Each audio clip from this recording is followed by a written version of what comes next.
Voltak nehéz évek, volt sok gyötrelem,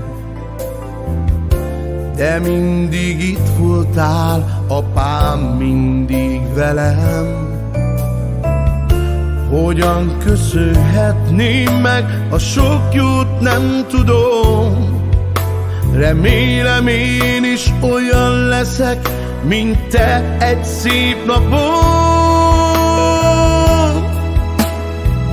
Hálás vagyok, hogy vagy nekünk, veled boldog az életünk. Kívánunk minden jót neked, örömben múló perceket. Az Isten éltessen, apám, és adja meg, mit szíved vár. Mi mindig itt leszünk veled, soha nem engedjük el a két kezed.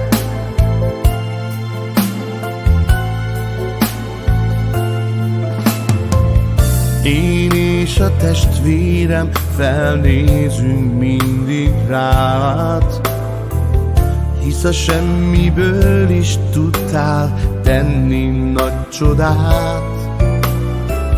Te és anyánk mindig jót adtatok nekünk, hogy megháláljuk, talán kevés lesz az egész életünk. Hálás vagyok, hogy vagy nekünk, veled boldog az életünk. Kívánunk minden jót neked, örömben múló perceket. Az Isten éltessen, apám, és adja meg, mit szív.